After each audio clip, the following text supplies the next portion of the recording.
funny. Yeah. First 10 seasons are awesome. Yes. It kind of falls off, but I don't know too much about the last 10 because I haven't watched religiously for a while. Well, and what's really cool is when you are when I went down to Universal and they had Funny. basically like Simpsons, like you were in Springfield, like it was like a Moe's Tavern that's like to scale, and like it's crazy. You can go in and you can buy big donuts, like they're like this big. You can buy Duff's Brew and stuff. If you're a Simpsons fan, it is absolutely amazing. The Simpsons ride is hilarious. I would love to take Allison to that. That'd be hilarious. Yeah, if be you're a lot a of Simpsons fun. fan, it is really cool walking through there, man. Heck yeah. Okay, Nice. I think So we're we are live live. streaming. Yep. Live. We're live. Give me 1 second here. I was going to wear my Duff Beer shirt tonight, but I didn't. Oh, you messed up, man. I know, right? Oh, well, this works. Yeah, it does. Coffin wrongs. Okay, ready?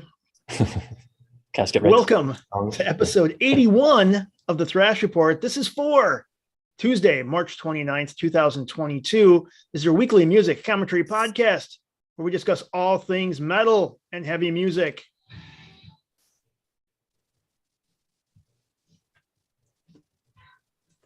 Good evening. Good evening. So, I walked into Buffalo Wild Wings the other day and got an eye roll from the waitress. She tried to give me a menu and I just told her I was going to wing it. Oh. All right. Hey, everyone. Womp womp. Jim, how's it going, buddy? It's going well. Doing real well. We, if you've heard a third voice here, we do have a special guest tonight. And if you're watching us on the YouTube, you can see him. That's right. Mr. Eric Kais. How you doing? I'm doing well, man. Thanks for having me on. Excellent. Yeah, I'm excited for our conversation today. Our guest, Eric Kais of Kais Fitness Coaching. So you do help people achieve their health and fitness goals by building better habits in and out of the gym. If you're looking to truly learn how to stay in great shape forever, he is the go-to guy. And again, we're going to have links for everything here in the show notes and on our socials. And with that, we want to introduce Eric Kais. Eric, how's it going, man? Hey, great, man. How are you? Doing well. Thanks for joining us. Yes. Thanks for having me on again. Yeah, of course. It's a good show. Thank you so much. We appreciate that. Heck yeah. Looking forward to talking some metal. Yeah. So before we get into like the fitness and health conversations, we're gonna talk about that. But Yep. I do want to know, how'd you get into metal, man? Oh, brother. It's always someone's brother. Told you. It is. So it's always someone's brother. It actually was my dad's brother. There you go. Nice. Yeah, I grew up, I was born in 82. And I good vintage. grew up like good vintage. Yeah, it's a good vintage. And I grew up listening to like a lot of classic rock and roll. My dad and mom were both always very into music, really into rock and roll and other music too. I think the thing that strikes me the most is that my parents always like knew a good song when it hit them. Like they could pick out a good song, and they listen to the radio and stuff a lot. There's a lot of rock and roll and whatnot. And then my uncle, when I was about 10 years old, got me into White Zombie, and he was listening to a lot of the hair metal stuff too. But he liked Metallica and Megadeth and Slayer, and he'd play a lot of that heavy stuff for me. And he had a really good sound system in his car. He used to enter competitions for bass and stuff. He had like big kicker subs and everything in the vehicle, and he would roll around with me in the car and just blasting metal. And I just thought it was so cool and powerful, and it just made me feel so good when I was a kid, and I was just always fascinated by it. And then vocals in particular, as far as like from like a performance standpoint, I was 3 years old playing around in my grandparents' basement, and it was unfinished. They were doing construction down there, trying to finish this. They just built this house.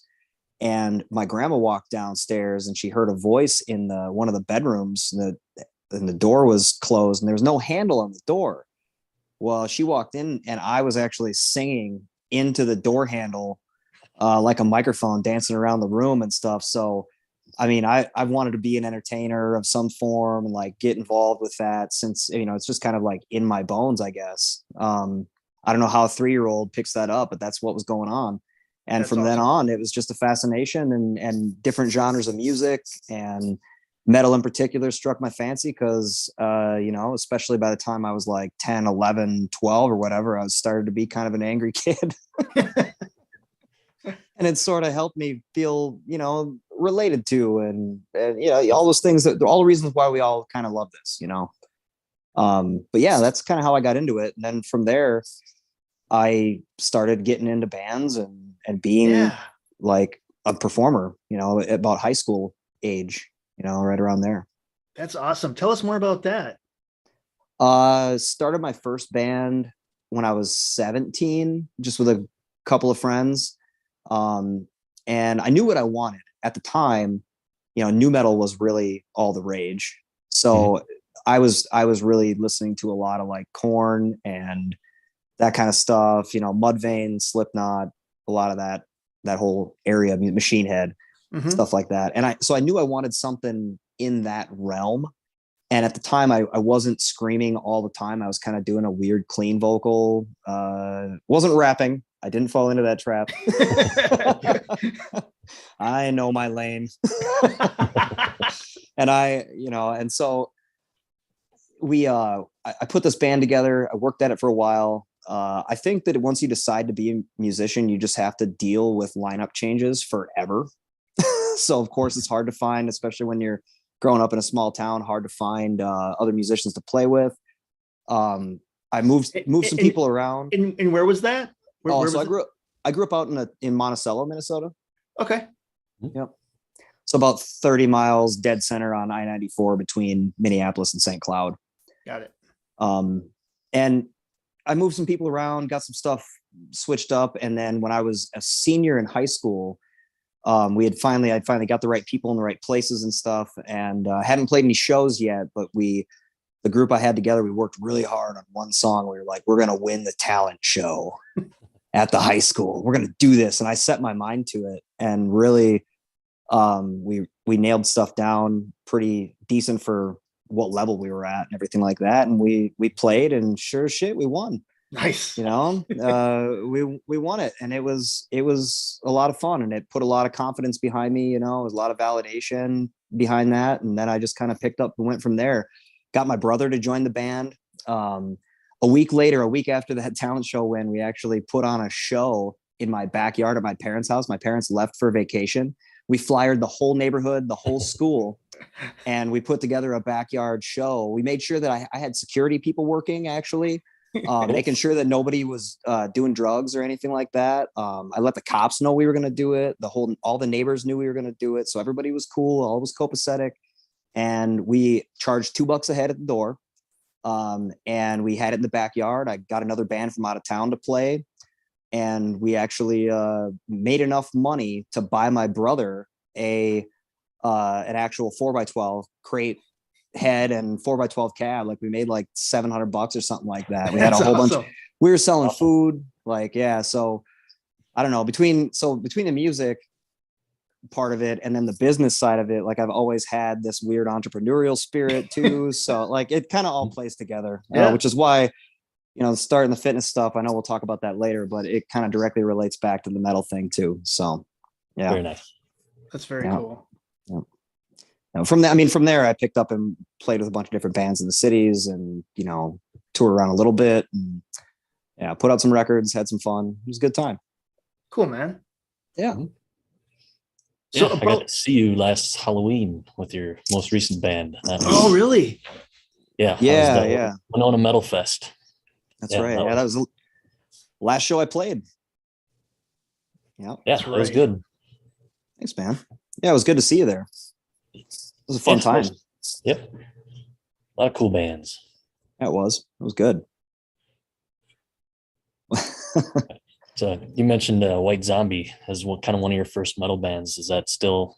I'm assuming that was Los Exorcisto album? That was Les Exorcisto for sure. I think the first song he showed me was probably Thunder Kiss or something like that, Yeah. But that record still holds up to this day, in my opinion. Like I will spin that quite frequently still, like all that White Zombie stuff, really. Even going back to the earlier stuff, since they put that on streaming services now, a lot of the demo stuff and like the early records. I just the band, like I always had a thing about horror movies and like I love the imagery about it, and that all kind of led me to death metal and like all the heavier stuff, because when Astro Creep dropped, that was such a monster of a record. Like those songs are just heavy as hell. And the way that album kind of rolls, it's just got this pace to it, and I've just always been forever in admiration of the way that they put those two records together. Like I'd rather have a band burn out and go out like with two like really good records than peter out with a bunch of mediocrity. I don't know, that's just me. Yeah. No, that makes sense totally. I know Jim's a huge fan. We've talked about that album a lot on this, and it's always been one of my favorites, and I've been learning some of the groovy riffs on guitar, and it's just fun to play too. Yeah, it is. Yep. Welcome to Planet MF is will always be just like the breakdown in that song is just forever awesome. Just that groove is so sick. I love it. But nice. Yeah. Is there something new? Like what's a new artist or a new band that you really think needs to get more credit, or something that you really like? There is a band out of California. It's really kind of a one-man band, but it's Alluvial is what it's called. It's ALLUVIAL, Alluvial. Okay.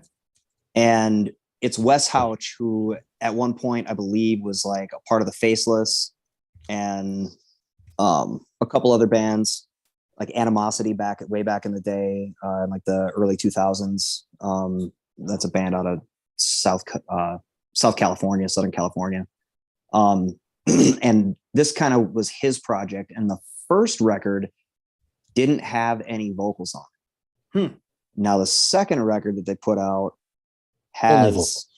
it's only vocals. No, they decided to put vocals on it, and it just made and the composition on the new record is just, it's fantastic. The name of it actually escapes me at the moment, but yeah, that band, I've been jamming that a lot. Also Hoth or Hath, HATH. Oh, yep. Yeah. Our boy, normally in the chat room, our boy Bill Joya, I think he posted that one as well. Yeah. Hath is really cool. I like a lot of obscure stuff. I like a lot of tech death and a lot of like complicated arrangements. I'm really good friends and big fans of the guys in Reaping Asmodea. I've known all those guys for a long time, and filled in for them a couple of times too, on vocals. Did a couple shows with them, years ago. But those are probably the newest things, that like that new Reaping record, that new Alluvial record. Those are big jams in my world right now. Yeah. Awesome. Yep. So what is, okay, so if I'm going to put together a playlist to work out to, right? Like what is like, what do you look for? How do you assemble, a good playlist of metal? And maybe this is a good time for you to talk a little bit about death metal and deadlifts. Sure. But I'm just kind of wondering, how do you put that playlist together? What goes on in your mind? I think about the workout, whatever I'm going to do that day, because some days are a little more chill than others, active recovery days, or if I'm just doing some soft tissue work and just kind of putzing around in the gym a little bit to get a pump or something. I might actually, in that situation, I might actually put on some like hip hop or something. But if I'm going hard, if I'm going in, heavy deadlift day, squats, big leg day, something like that. I consider like ramping up the intensity. So like I might choose bands that are a little more upbeat and fun. Maybe some like Dragon Force or something like that, Iron Maiden, something that's got that something like that's got a lot of that stuff in it, maybe a little thrashy stuff. And then I'll build up. And by the time I'm into my working sets and stuff, I want to be crushing it. So I've got, Beneath the Massacre on, I've got Dying Fetus on, I've got Discarnate is another big one for me, Alluvial, Black Dahlia Murder. And then, I work my way into I wind down. I might maybe cool it down with a little bit of Cynic or, something that's a little more mellow, maybe some Between the Buried and Me, some proggier stuff or whatever, and just kind of cool my mind out a little bit. And then, so I just kind of think about the pace of the workout and what I'm doing that day, put it together. So like that would be like one workout. You're kind of starting off soft, and then going hard, and then come back soft. That's all one workout with music that kind of matches that. Yeah, exactly. So I think about the pace that I want to keep the workout at. For sure. Have you ever thought of making a workout based on the songs, like have an exercise going with like a really thrashy song? So while the whole time this song is playing, you got to be doing push-ups and supersets of something. That's a genius idea. I'll credit you on it, but I'm going to put that together. I'm going to put that together. And I'm going to do something with that. That's a fantastic idea, man. Do those squats that you hold and you're doing like some doom metal or something. Exactly. Yeah. Slow shit. Yeah. Some Grief Collector. Yeah. That's funny. Yeah, that would tie in perfectly with, I could do like a death metal and deadlifts playlist that way. I've got one on Spotify that when Mike Keenitz and I were trying to kind of do a fitness thing, he kind of came on board for a minute with death metal and deadlifts while I was figuring all this business stuff out. And we put together a playlist on there. It's on there. It's on Spotify someplace. I can't remember all the bands we put on there or whatever, but it was something similar to what you're talking about. We were trying to consider, a warm up and then going into more like the heavier stuff while you're in your working sets and then tapering down and going back out that way. But yeah, that's a good idea. You could do like tie a Spotify playlist into like an ebook and have the links to the Spotify song or to the playlist in the ebook and have a track by track list and list out the intervals, time periods, and the number of sets and reps you're supposed to do during each song. And you got, 4 or 5-minute songs and you can even like drop an intro to one of the songs in there for your rest periods or something. Like there's a bunch of different stuff you could do with that. So yeah, I might even have you consult. That's awesome. That's awesome. Can do. That's what we do here. We bring people together. I love it. I love you could do a high interval intensity training with the Raining Blood album, and like every song you change up since it's like 28 minutes long. hate breeds satisfaction to death and desire. And little 15-minute hit workout. Yeah. There you go. Yep. Throw an Opeth song right in the middle. Yeah. No. It'd be funny. That's awesome. Well, yeah. That actually does. I'm really curious. So, how did you go from, high school guy in bands to, you're in the death metal, and you now are this fitness and health coach. Mm-hmm. How did that transition take place? And tell me a little bit about how that happened. So when I was in my early 20s, I had my daughter. She's 16 now. And I was just starting my first like real serious band at that point in time. Like we just got this record all written. And then I find out I'm going to be a dad. And we had plans to like take this and tour with it. And, The Body Beneath was put together with myself and another, my drummer friend that I'd known for a long time. He was the drummer of my first band.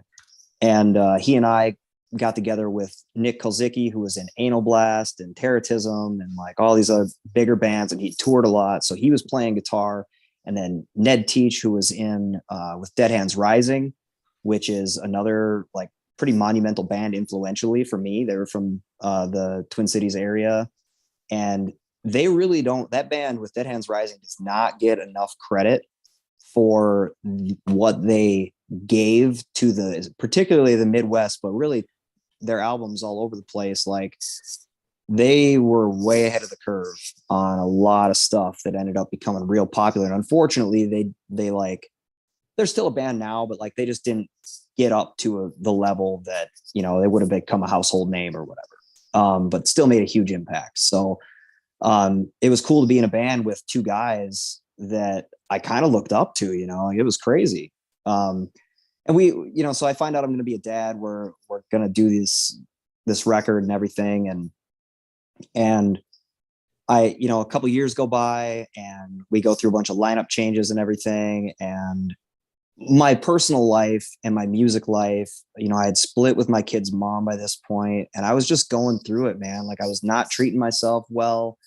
I was drinking probably 2 liters of whiskey a week and drinking a case of beer between me and my girlfriend every other day or something like that, which isn't crazy, but it's still not great. Like, and I was eating like crap too. And really feeling down in the dumps. And the girl I was seeing at the time and I, we would make homemade burritos.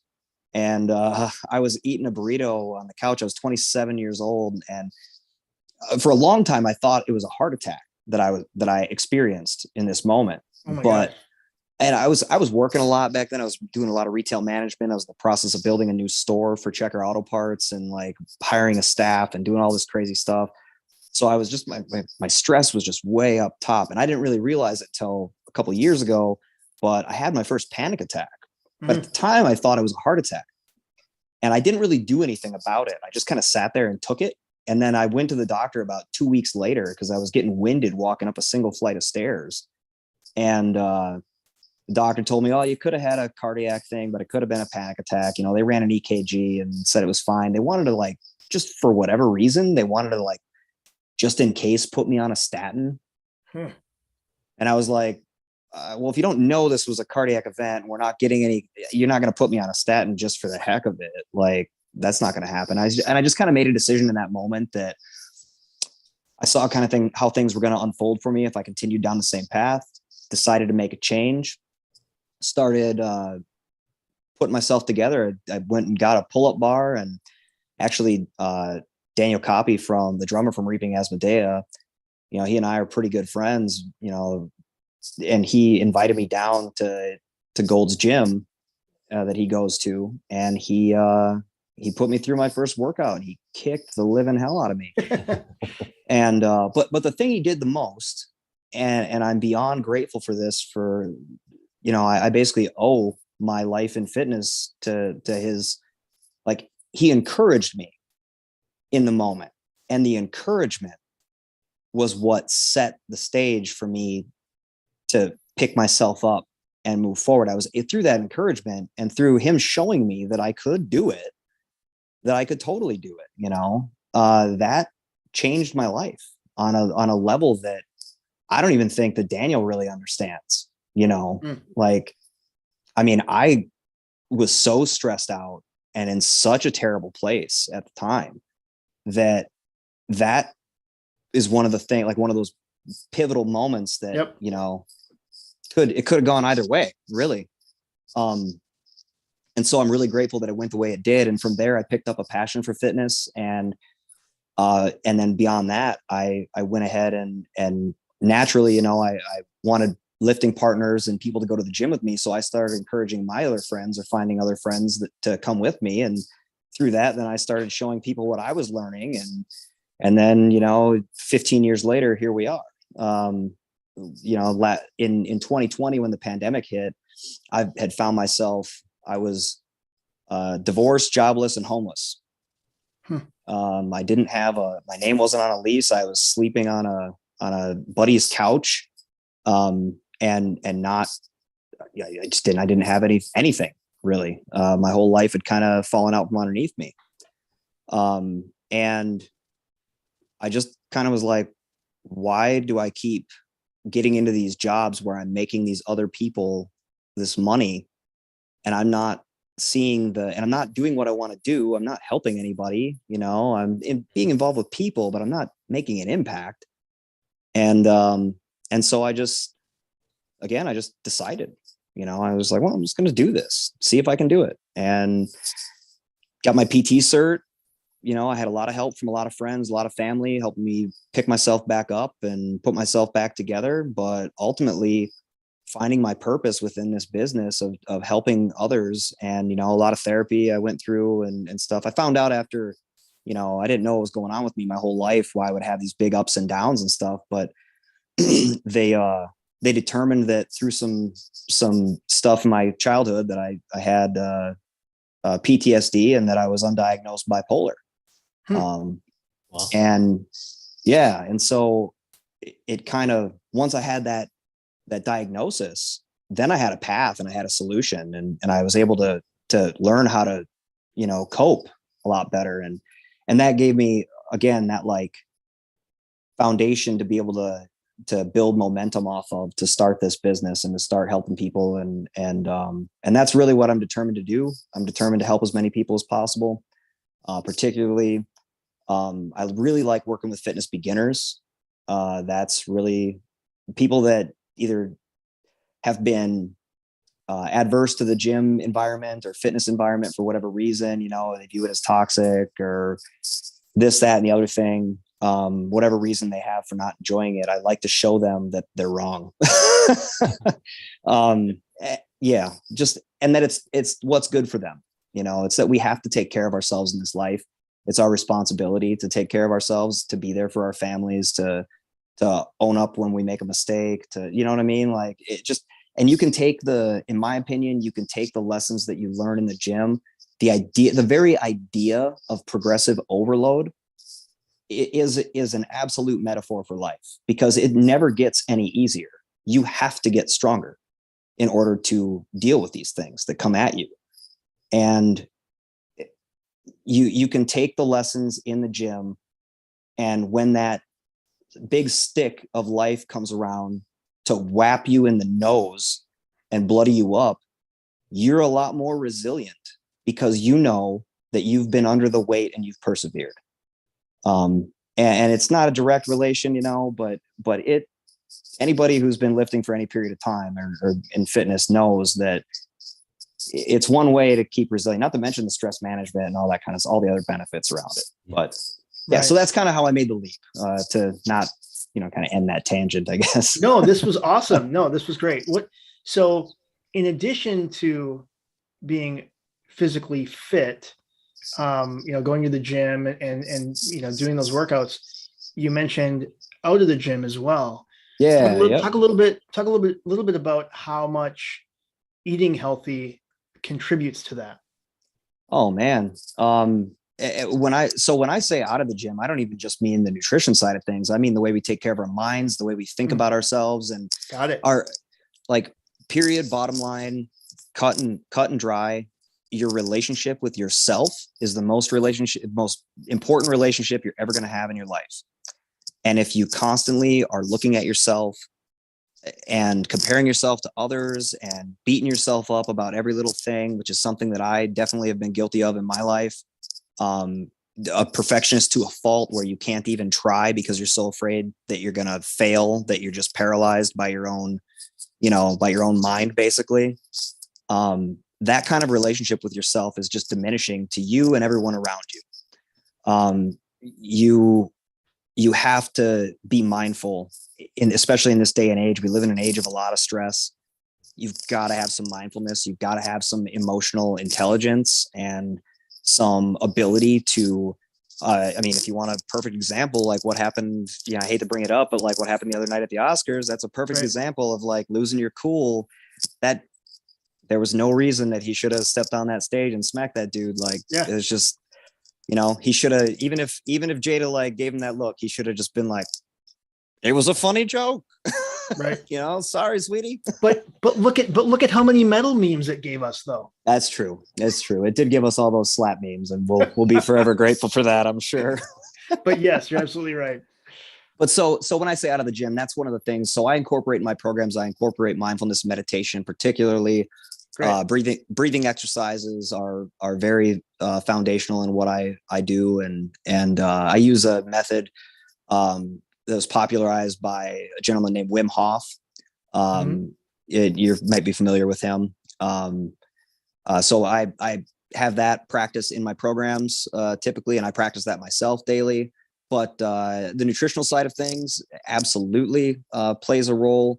I think Jim can even attest to the fact that like his mental health and like the way he's feeling, you know, through the program or whatever, like the way that I have people eat allows you to still be happy. You're not going to starve. You know, it's not some torturous thing that, you know, I don't want that. What I want for you is I want you to understand how making the right choices nutritionally affects you hormonally. It affects your digestion and your gut microbiome. The vagus nerve is direct relation right to the brain, right? Gut to brain. So what you eat impacts what you think and how you process information. So you got to be careful about those types of things. And you got to find what works for you, because even though we're all put together relatively similarly, every individual is its own machine. Every organism is its own individual organism, and it has its own needs. And so while there are many truths in fitness that are seemingly absolute, or from a nutritional standpoint, seemingly absolute, there's also, just like with the exercise portion of it, a million ways to get the same result, you know? And so it's all about finding what works for you and what will work long-term. And I like to try to empower, you know, we go through and we figure out how much, because if you're eating too little, a lot of times you can be, you know, hangry. We get that hangry thing. A lot of times I really feel like people are underfed. And when I show them how much they should be eating, a lot of my clients initially are like, whoa, I can eat that much?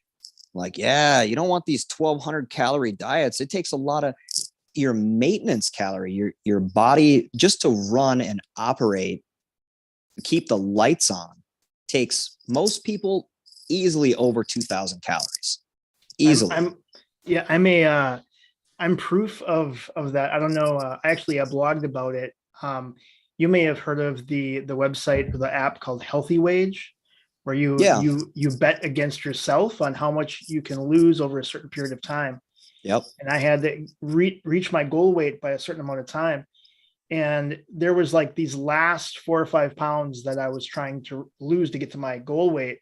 Yep. And yeah, it was to the point where I was eating only, 1,200 calories a day. I was walking every day. But it's my body was, which I learned, it was in starvation. It was like holding on to every last thing it could. Yeah.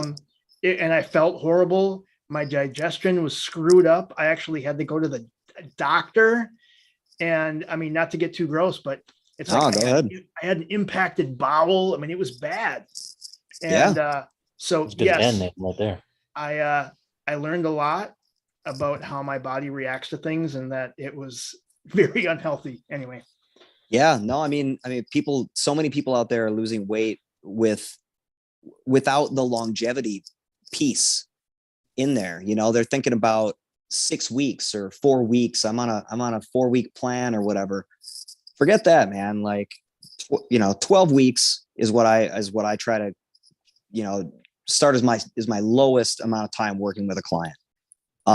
Because that's how long it takes. The first 4 weeks is all just like figuring it out, right? Especially if you're new to fitness. Like it's understanding these habits, it's learning the why behind the what. And there's so many moving pieces and parts. The most you can probably expect to do if you're really diligent in 4 weeks and you're not like burning the candle at both ends and kind of screwing and creating the thing that kind of happened to you, metabolic adaptations and things like that. Like the way that people lose weight a lot of times is just so unhealthy. It's just so bad. And then, your mental health gets screwed up too, because you're always starving, hungry, and your body starts hanging out of that energy. And it's like, no, we might not be alive if we let this go, and that's some evolutionary stuff from back when we were, still dragging our knuckles and whatnot, So this is amazing. I'm learning so much. What do you think? Like, what are those barriers? You mentioned you like working with someone that's new to fitness. You mentioned how some people have a hard time getting started for whatever reason. Like, they don't want to go to a gym because of people, they'll be shamed or whatever the case is. Yeah. Right? Yeah. They feel like people are watching them, that kind of stuff. They don't want to make a fool of themselves in public and stuff like that. Exactly. So we know, and this is actually a great time for you to kind of let people know where people can get a hold of you, Sure. or like also just kind of let people know what they should be doing if they're just getting started. What are some good tips for them? The first thing, I guess, if you're just getting started in fitness, to kind of lead with that, I guess, first off, I've got a free Facebook group online. You just got to message me on Facebook and I'll send you an invite. So you can catch me on Instagram at Fitness Coach Kais. You can catch me. You can just search for me, my Publix profile. Sorry, I'm a little dyslexic today. My search is privates. Right. Yeah. Please don't search my privates. There may be pictures. No, there's not. But yeah, you can just shoot me a message and I'll add you to my free Facebook group. I'm working on, it's still growing. There's about 270 people in there right now, but so we've got a good community that's growing. We're increasing engagement over that. We're trying to add more value to that. My girlfriend actually just joined up with me in the business. We're creating content. We're working on expanding that and trying to offer as much free educational information that's of high quality and that will stand the test of time for as many people as possible. So yeah, shoot me a message if anybody out there listening or watching wants to get in on that, and I'll absolutely add you to that group.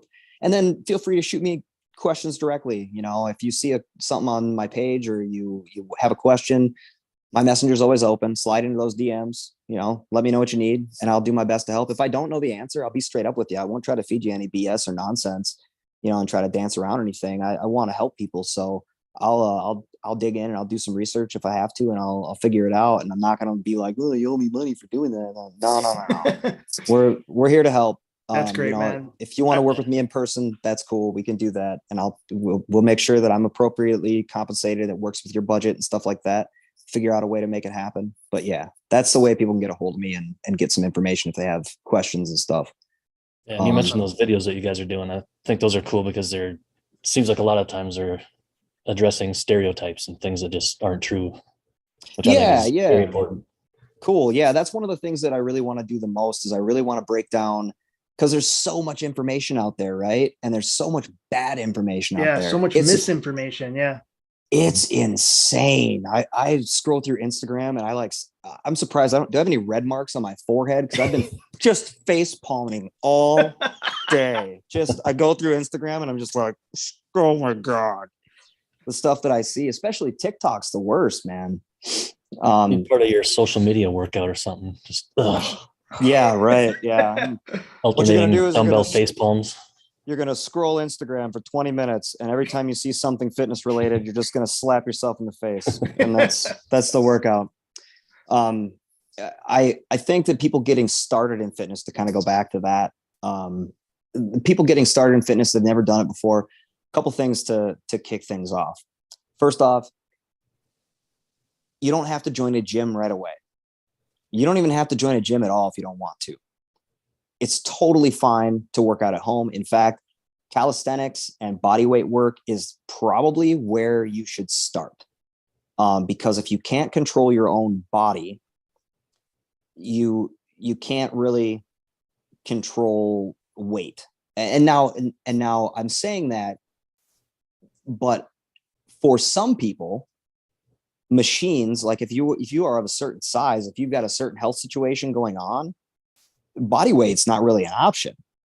So how can we get you? So what do we do then? Then we turn to things like bands, resistance bands, or cable machines at the gym. And I really, and then dumbbells, free weights would be my next level on that. But for someone carrying a lot of extra weight, one of the things many times, not all the time, but many times that people lack, especially if they're unconditioned or untrained at all, is a solid quality mind muscle connection and awareness of the body between the brain and the muscle groups. And so starting out in my programs, I almost always, especially if a client has that situation going on, even if they're not necessarily too far overweight or obese or anything like that, if they got 10, 15 pounds to lose, but they're just not conditioned, they're not used to being in the gym, I make sure, and it's not sexy. It's not the workouts you probably want to be doing at the beginning, but it's the ones you need to be doing, because we need to establish a quality mind muscle connection before we can really get you into losing weight or making any kind of progress. Because you have to have that awareness of body and that mindfulness about things. So that would be the thing that I would say, like, first and foremost.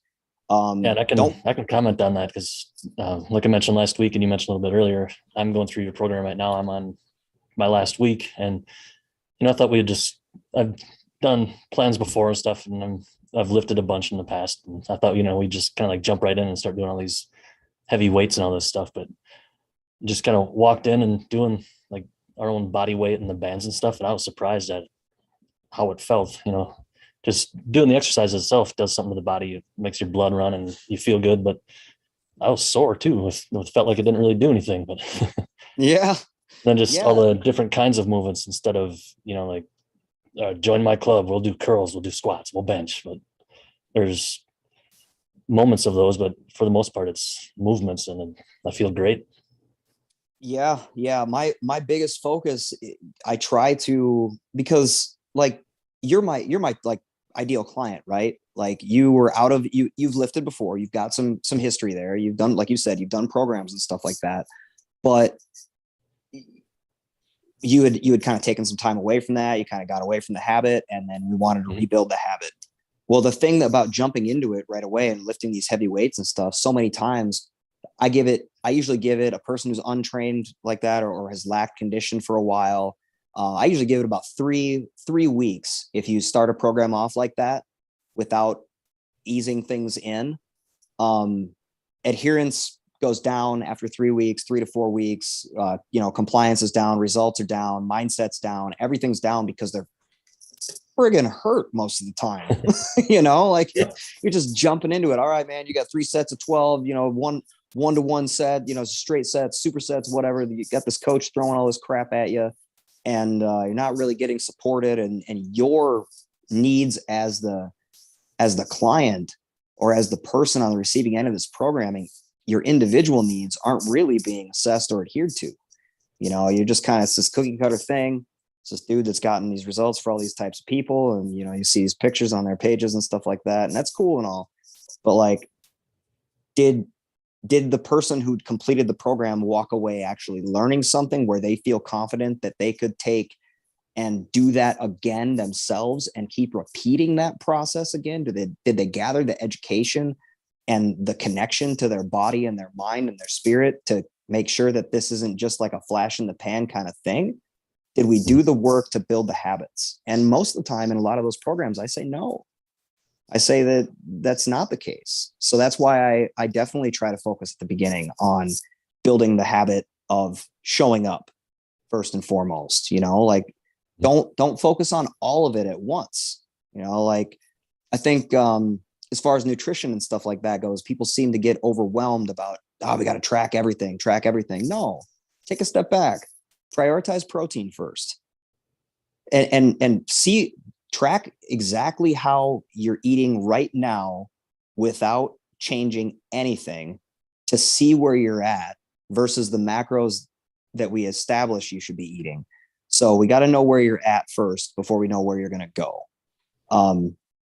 So we established that. So that's one thing I like to tell people too, if they're just starting out, is like, don't do all of it at once, and the other thing too, is that there's benefits to eating well without exercising, and there's benefits to exercising that you can gather without eating well.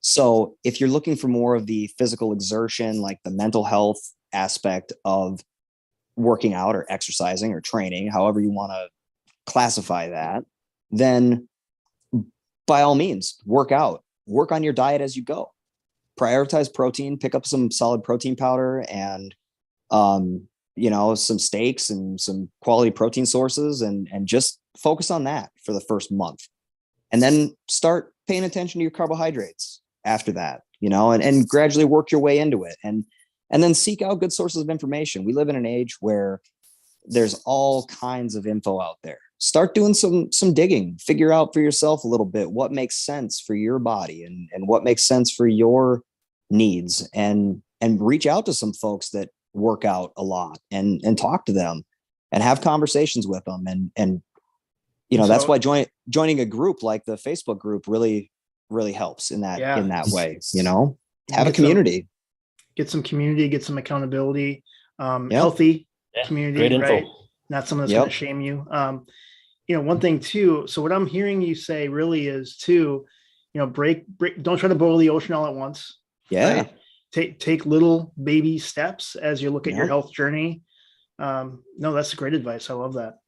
Yeah. And think about regression too, is one thing that I always try to encourage people. And so regression, it sounds like a big term, right? But it just means like taking a step back, right? So if you're looking at a movement like a squat or whatever, and you've got some limitations in your physicality for whatever reason, like maybe you've got a bad knee or no ankle flexibility or something, or squatting is really hard for you, or doing push-ups is really hard for you, walk that back a bit, do push-ups against the kitchen counter, to start out with. Get really strong at pick a certain number, pick 50.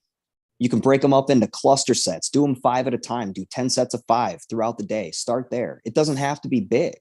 You can take, if you're a big person, a big bodied person, you got a lot of weight to lose or something like that, like I was saying earlier, you getting down on the ground and doing push-ups at 350 pounds that's a hell of a chore if you're not trained, So start up against the wall, start with the kitchen counter, a ledge like you got behind you, anything, and then gradually work your way down as you build strength and get to the ground. And then once you get to the ground, you can progress from there and raise your feet up, and sure. And that thing that I just described there, starting here and working your way down to flat ground and then making it harder, that right there that's progressive overload at its finest, that's the idea I want. That's regression to progression right there. And so you can make it easier so that you can get better at it, so that you can keep getting better at it. And I believe, isn't regression to progression a name of a Fear Factory album? Or it should be. Dude, no. This is awesome. This is awesome for a vocalist.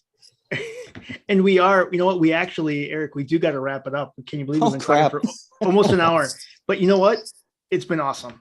So all right, good. I hope I wasn't too long-winded. I hope I gave some good information. This has been great. So that's why you do the Wim Hof, so you can talk more. Seriously, I'm a little long-winded. Yeah. So no, it was all good stuff, man. Just FYI, did you see that Squid Hammer is in the chat room giving us a shout out?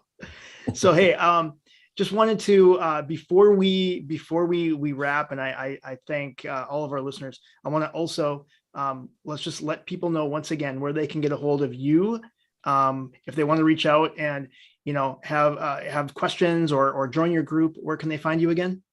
So you can get me on Instagram at Fitness Coach Keys. You can find me on Facebook, Eric Keys, ERICKEYES. You can go to my website, keysfitcoach.com, but it's really just a placeholder at the moment. It's something that we're working on. So anything you see on there really was done back in like the spring of 2020 and is not really accurate to what I'm up to right now. So yeah, but please feel free to friend me on Facebook if you want to know more about what I'm doing, or shoot me a message on Instagram. You can also email me. My email is eric@keysfitcoach.com. And you feel free to shoot me an email if you have questions about programs or whatever. And then a message on Facebook or WhatsApp is great too. Excellent. And we definitely got to hit some live shows sometime. Yeah, of course. Sure. Yeah. Now that they're down here. And I want to, and those of you that are driving or for whatever reason, we'll have all the links to the socials in the show notes. And as always, you'll get a link to this episode and all of our archived episodes at thrashreport.com. I want to thank everyone for listening. Thank you, everyone. We really do appreciate it. We want to hear from you. You can email us at thethrashreport@gmail.com. Hit us up on all of our socials. You can find those at thrashreport.com.